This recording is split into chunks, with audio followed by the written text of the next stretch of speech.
Kita akan kemana, Ma? Tanya Safa saat aku memakaikan sepatu di kakinya. Kita mau jalan-jalan ke taman, ujarku. Sore ini, setelah selesai masak dan beberes rumah, aku diajak Adi untuk bermain di taman kompleks. Katanya di sana ada odong-odong yang setiap sore berkeliling menjadi tunggangan anak-anak seumuran Safa. Aku jadi tertarik untuk melihatnya, juga ingin lebih mengenal tempat-tempat di sekitarku ini. Riz, aku ke depan dulu, ujar Adi pada Aris yang tengah duduk seorang diri di depan paviliun. Iya Pak, kalau ada apa-apa, telepon saja, jawab Aris seraya berdiri. Adi mengangguk mengerti. Kemudian kami mulai keluar dari halaman rumah menuju taman. Jalan-jalan sore ini kami tidak menggunakan mobil, sengaja berjalan kaki agar tahu jalan pulang. Juga agar aku bisa menyapa tetangga yang ada di sekitar rumahku. Mas Adi mau kemana? Aku menoleh pada wanita yang pagi tadi datang ke rumah, dan dia hanya menyapa Adi. Dasar ulat bulu. Jalan-jalan Mbak, jawab Adi singkat. Gemes rasanya, pengen nyubit bibir itu yang senyum-senyum dengan mata tak lepas dari suamiku. Gak usah dilihat, ujarku, menepuk pundak Adi. Enggak kok, orang aku liatin pagar rumahnya. Adi mengalihkan pandangan ke depan seraya memeluk tubuh Safa yang ada di pangkuannya. Mas, tadi saat pulang saya melupakan sesuatu.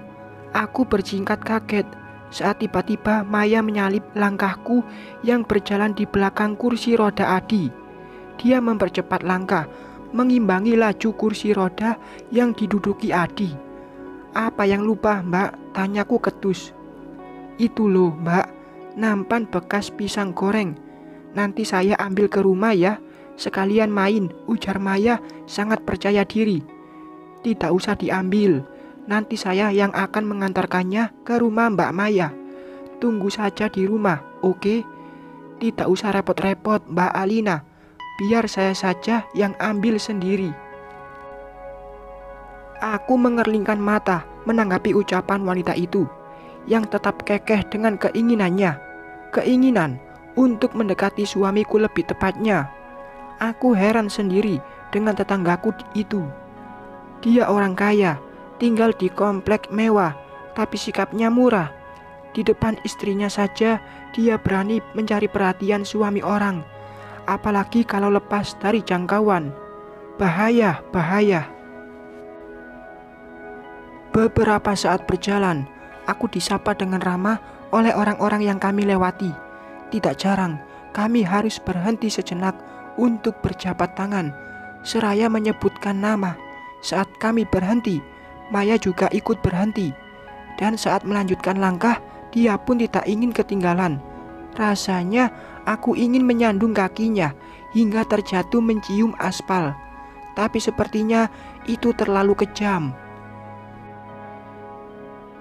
Maya, mau kemana kamu?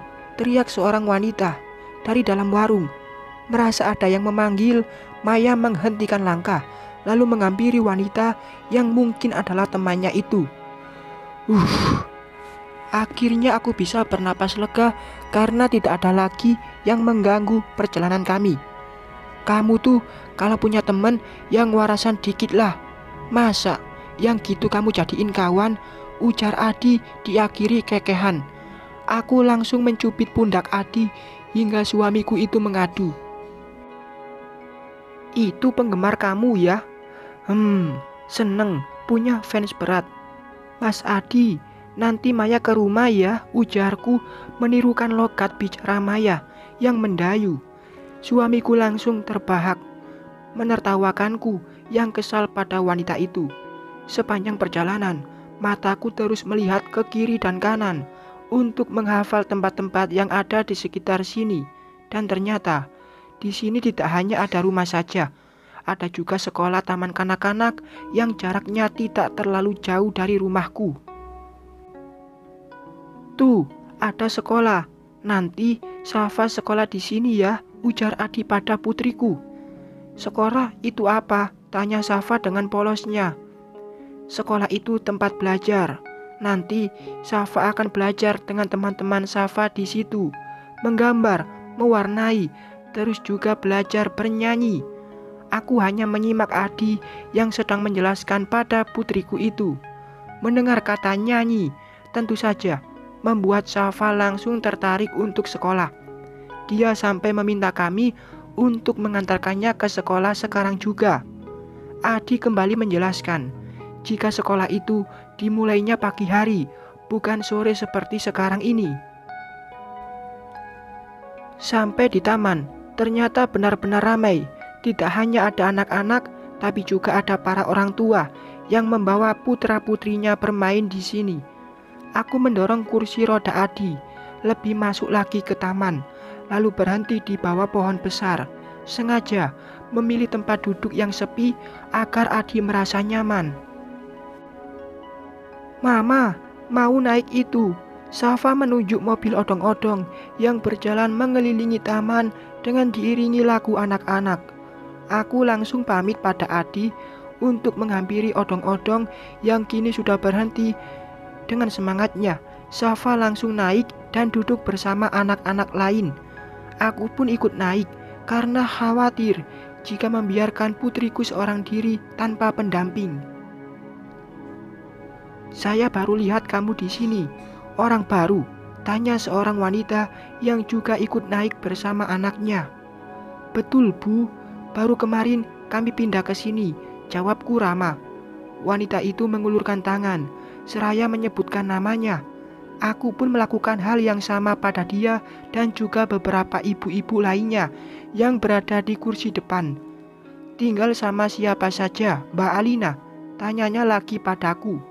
"Sama suami dan anak." Sama supir juga."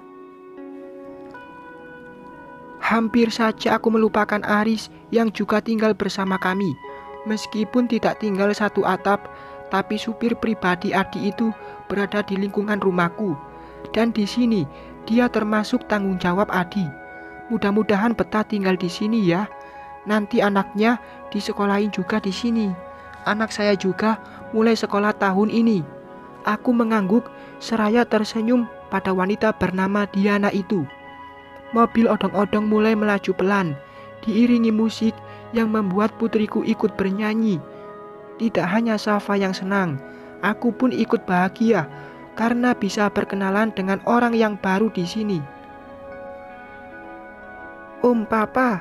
Safa berteriak seraya melambaikan tangan pada Adi saat kami melewatinya. Adi pun membalas lambaian tangan putriku dengan senyum yang mengembang. Beberapa ibu-ibu saling pandang saat putriku memanggil ayah sambungnya itu. Mungkin mereka merasa aneh dengan panggilan Safa pada Adi. 3 putaran odong-odong membawa Safa berkeliling taman. Kini kami turun dan bergantian dengan anak-anak yang lain. Sebenarnya tadi Safa menolak untuk turun. Dia masih ingin berada di dalam mobil yang dimodifikasi dengan bentuk yang lucu itu. Namun, aku berusaha membujuk dia dengan mengalihkan perhatian pada permainan perosotan yang juga ada di taman ini. "Anak-anak, sekarang kita punya teman baru, namanya Safa. Coba sini, kenalan dulu," ujar Diana pada anak-anak yang lain. Satu persatu dari mereka menjabat tangan Safa, seraya menyebutkan namanya masing-masing. Safa pun demikian, meskipun masih malu-malu.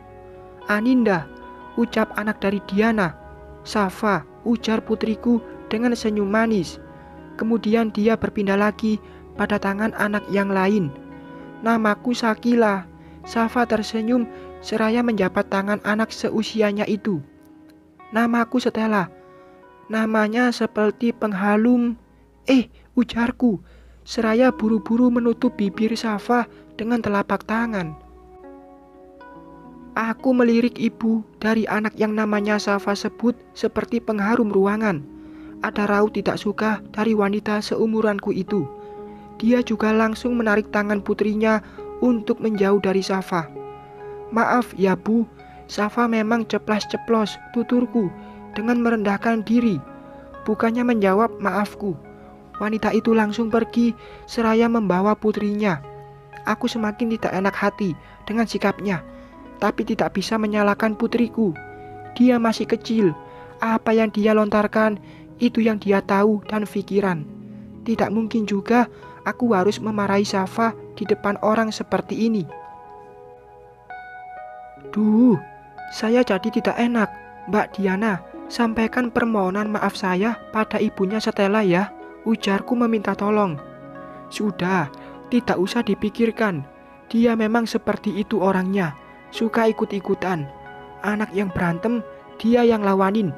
Dah, gak apa-apa, santai saja, ujar Rahma, ibunya Sakila. Diana pun membenarkan apa yang dikatakan Rahma. Namun, rasa tak enak hati masih menyelimuti. Rasanya sangat tidak nyaman, karena aku telah membuat orang lain sakit hati. Meskipun Safa yang bicara, sebagai ibunya, tetap saja aku merasa bersalah. Anak-anak, ya anak-anak, mereka tidak akan memikirkan apa yang barusan diucapkan juga dilakukan. Begitupun dengan Safa. Putriku itu langsung kembali bermain, berbaur dengan anak-anak lainnya. Dia tidak merasa bersalah, juga tidak merasa tidak enak hati sepertiku. Sudah, jangan dipikirkan. Tidak apa-apa kok, namanya juga anak-anak. Nanti akur lagi. Diana mengusap lenganku yang masih mematung melihat kemana arah wanita tadi membawa anaknya. Aku dan Diana duduk di bangku panjang dekat perosotan. Sedangkan Rahma, wanita itu menemani putrinya yang tidak seperti anak-anak yang lain. Sakila itu istimewa. Dia anak dari surga yang Tuhan kirim sebagai anugerah untuk orang tuanya. Kedua mata Sakila tidak bisa melihat dengan jelas, hingga mengharuskan ibunya terus mendampingi kemana kaki kecil itu melangkah. Rasa syukurku kepada Tuhan kian besar. Aku berterima kasih telah dititipkan keturunan seperti Safa. Meskipun hati ini kadang kesal dengan tingkah lakunya, kesabaranku juga diuji dengan kepolosan dia. Tapi itu tidak ada apa-apanya dibandingkan besarnya rasa sabar yang dimiliki orang tua dengan anak yang berkebutuhan khusus. Aku belum tentu bisa sesabar itu. Alina, suamimu kerja apa? Diana menepuk pahaku, mengalihkan pandangan ini dari Sakila dan ibunya. Usaha. Suamiku punya usaha sendiri, jawabku.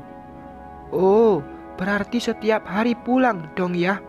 Aku mengangguk, kemudian raut wajah Diana tidak secerah tadi. Ingin bertanya, tapi tidak enak. Hingga akhirnya Diana menceritakan pekerjaan suaminya. Suamiku pilot, dia tidak bisa setiap hari di rumah. Kadang suka kesel karena dia melewatkan momen bersama Aninda. Tapi ya gimana lagi, sudah pekerjaan ya, ujarku mendahului.